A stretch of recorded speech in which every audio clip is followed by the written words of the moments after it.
И всем привет, дорогие друзья, с вами Беззвуковый Плей, и добро пожаловать на третью часть карты Детектив Смайл. Здесь наша с вами задача расследовать преступления, где умирают люди. Некий убийца или группа убийц убивает людей, а на месте своего преступления оставляют улыбающиеся смайлики.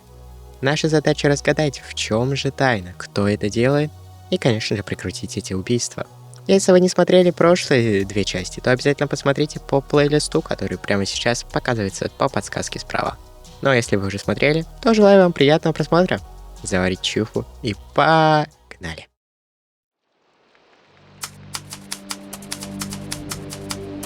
Глава 3. Загадки до ответа. Так, телевизор готов, осталась кассета. Я спрятал ее в одной из книг за своим рабочим столом. Читайте описание предметов в инвентаре.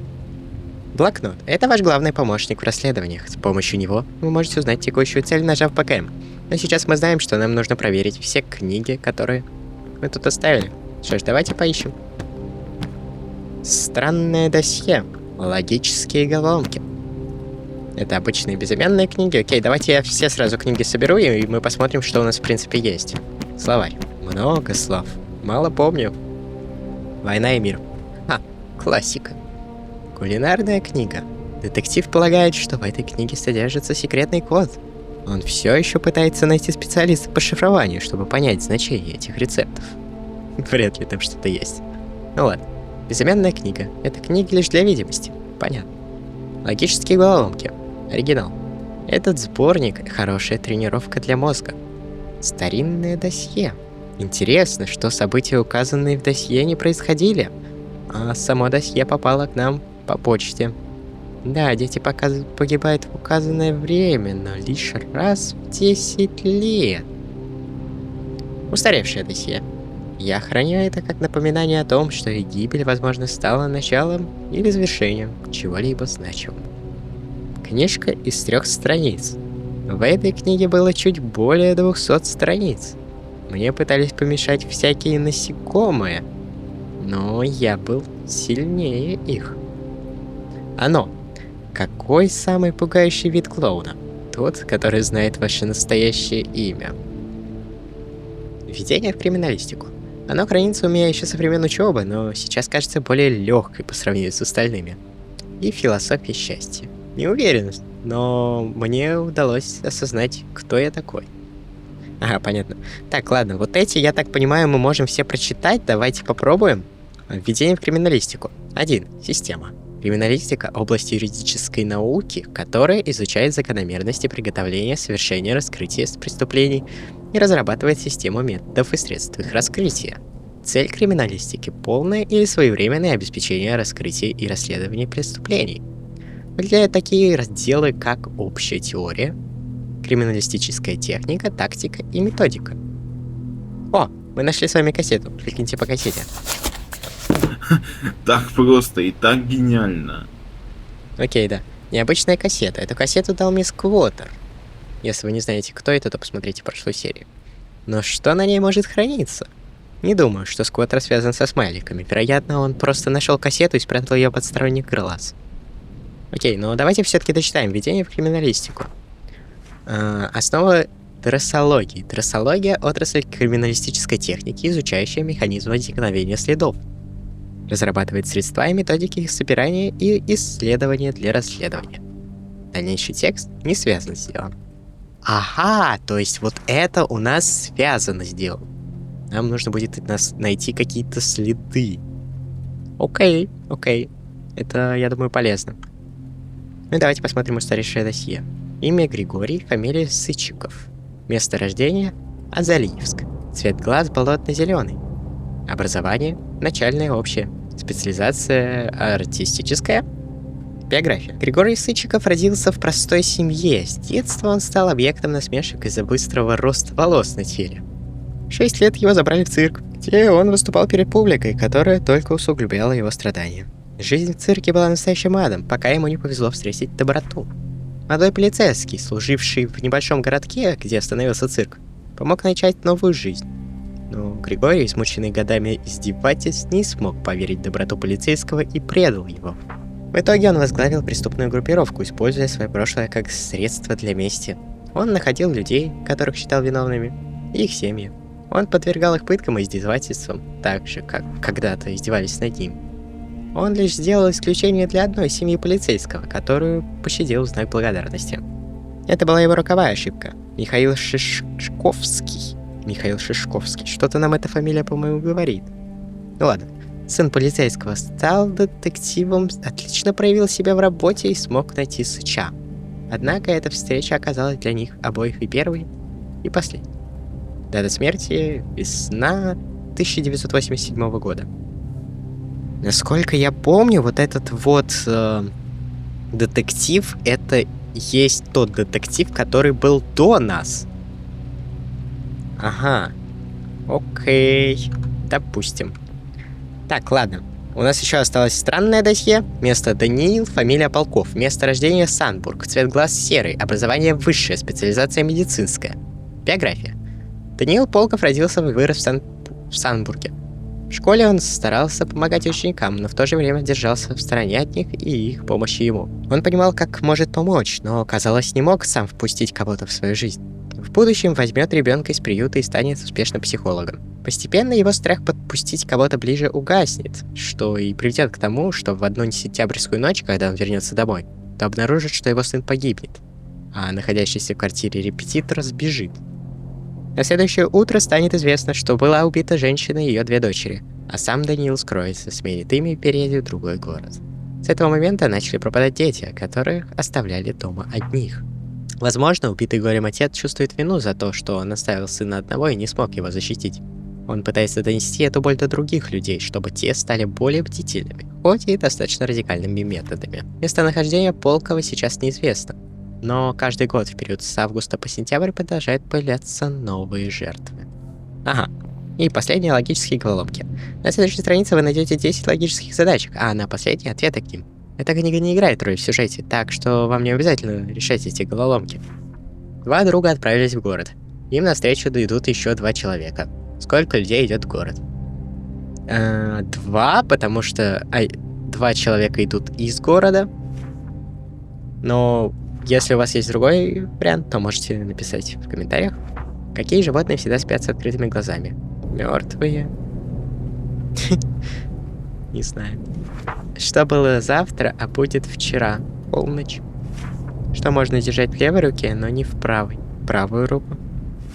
Какой слон без носа? Безносый? Тот, у которого отрезали нос? Я не знаю, чат. Какое слово всегда пишется неправильно? Слово неправильно. Рожденный в одно мгновение, я рассказываю все истории. Я могу потеряться, но я никогда не умру. Что я? Тень? В автобусе находится 42-я женщина. В автобусе находится 42-летняя беременная женщина, 30-летний полицейский, 52-летняя случайная женщина и 65-летний водитель. Кто самый младший? Ребенок в беременной женщине. Я могу быть высоким или низким, быстрым или медленным, но я всегда остаюсь на месте. Я могу быть наполненным или пустым, но я никогда не меняю своего размера. Я могу быть полезным или вредным, но я всегда необходим. Что я? Время? Кто это делает, тому это не нужно. Кто это покупает, тому это не нужно. Тот, кто этим пользуется, не может ни видеть, ни чувствовать это. Что это? Реально логический. Я не знаю. Чат. Напишите в комментариях, что это. Так, два рыбы, сегодня правую руку, шахматы, неправильно, воспоминания, ребенок беременной женщины, тень, гроб. Гроб? Это фак. Так, ну тут я угадал, тут тень. Тут я вроде тоже угадал. Нет, гроб я не угадал, это я угадал. Это я угадал. Ну, короче, много я не угадал. Так, ладно, чат, все. Если вы угадали больше, пишите в комментариях, а нам пора смотреть необычную кассету. Let's go. Стоп, это не запись, это детская песня? Ну же, улыбнись, радостно лице, Однако пробегает тот спокойный пошире курортные утечки. Несут тепло и нежную любовь. Не сердись, хоть бушует злость, сага от соседей не дает отдохнуть. Печали, слезы ставят на щеку, а скука душит и тянет ко дну, тянет ко дну, тянет ко дну, тянет ко дну, тянет ко дну, тянет ко дну, тянет ко дну. Смайлики, смайлики, эмоции, слова, передача чувств без слов.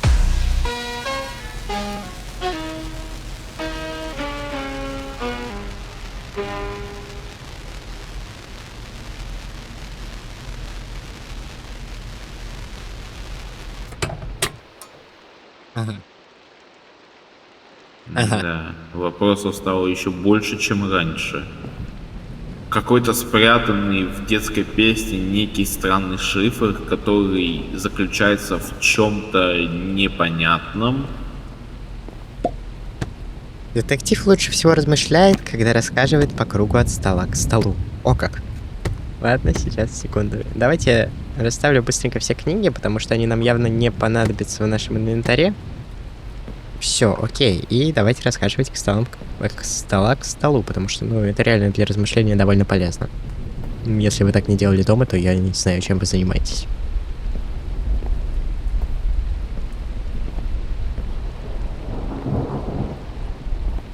Ну хорошо, это отредактированная детская песенка. Судя по кассете, вероятно, старая уже. И в ней поется об эмоциях и чувствах. Но хоть и смысл рифма строчек такая себе, но... Продолжайте размышлять. Окей.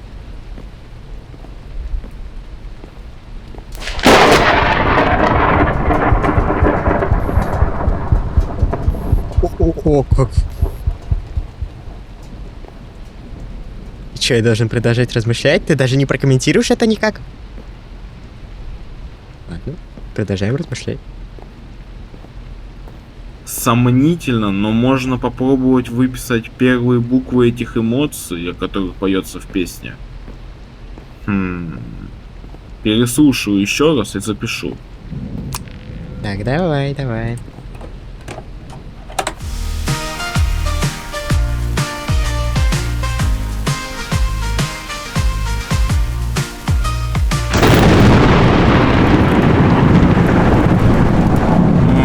ну как везет! Этих смайликов буквально защищает сама природа. Ой, так, текст песни вроде бы был несложный, но вот сами эмоции нужно будет сейчас вспоминать. Окей, ну же улыбнись. Радость, счастье, веселье. Радость. Ад. Пробегает дрожь по коже.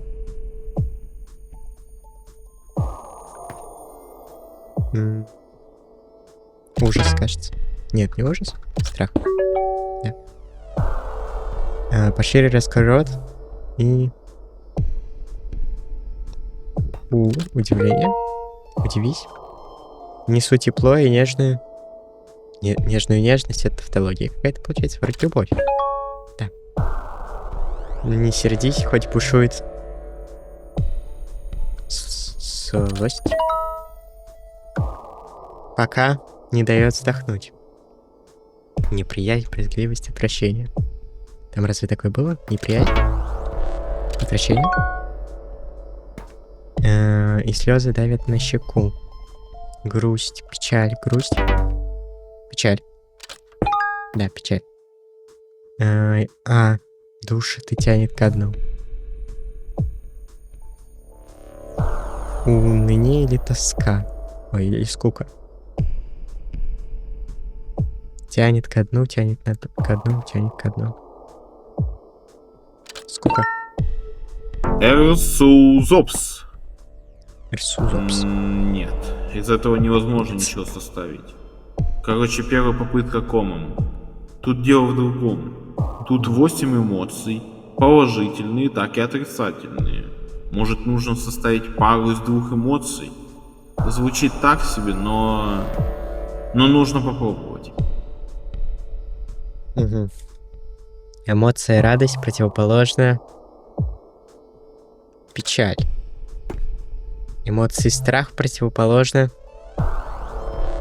удивление. Эмоции удивления противоположна отвращение. Эмоции злость противоположна страх. Нет, уже и так понятно, что догадка ужасная. Это ни к чему мне не приводит. Ну же, детектив, думай, думай, думай! Пару часов спустя.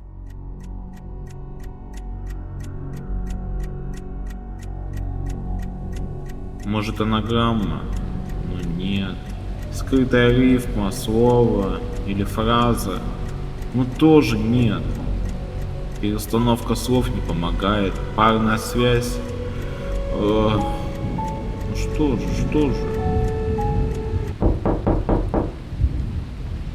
Эй, Паш, а ты чего на полу лежишь?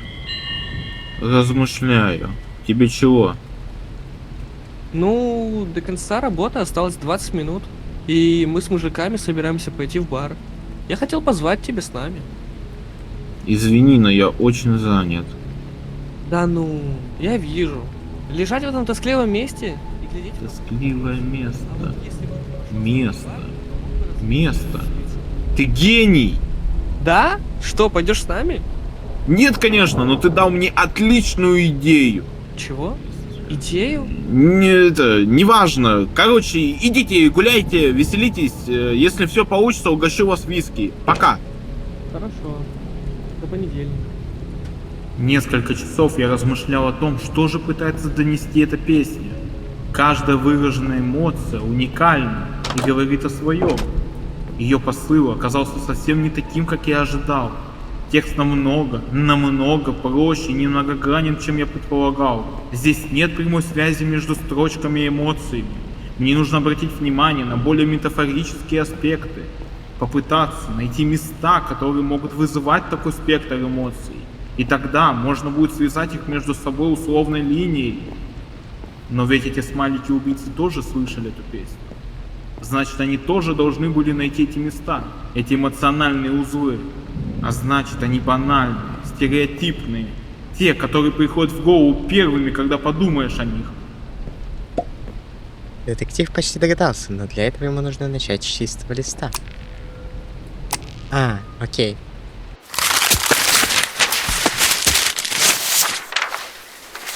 Другое дело. Можно Всё, приступать. Ага, Если бы я был убийцей, какая местность описывала бы эту эмоцию? Какое по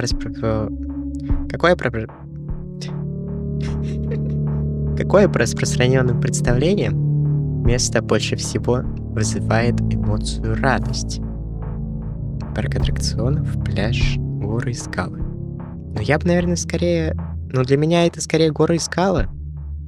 Но думаю, что радость — это парк аттракционов, хотя лично у меня от этого только страх. Ну ладно.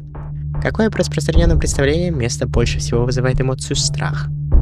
Торговый центр, глубокий лес или больница? Ну, либо больница, либо глубокий лес. В принципе, я бы больше вот этого боялся, но думаю, что вот это. Какое по распространенным представлениям место больше всего вызывает эмоцию удивления?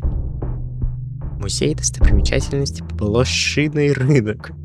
Блошиный рынок вообще, мне кажется, удивление больше всего вызовет. Достопримечательности музея не так, но мне почему-то кажется, что тут это должен быть музей. Давайте попробуем Блошиный рынок по приколу. А какое по распространенным представлениям место больше всего вызывает эмоцию любовь? Танцевальный клуб, ресторан, церковь. Ну точно не церковь, точно... Ну, танцевальный клуб. Какое по распространенным представлениям место больше всего вызывает злость? Коммерческий банк. Ну, Полицейский участок или пробки в центре города. Блин, тут все нафиг злость вызывает. Ну, наверное...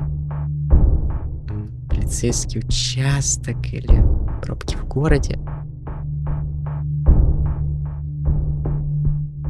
Пусть будут пробки в городе.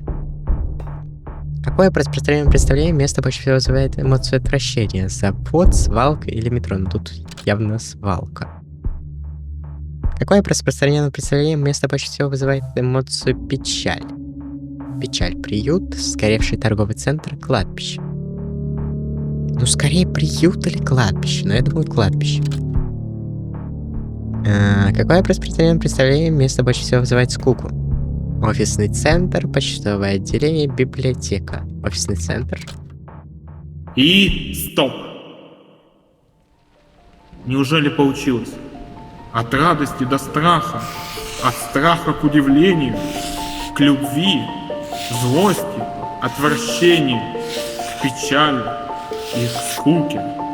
Закольцовываем, и получился странный символ, где линии пересекаются в центральной точке, где находится кинотеатр.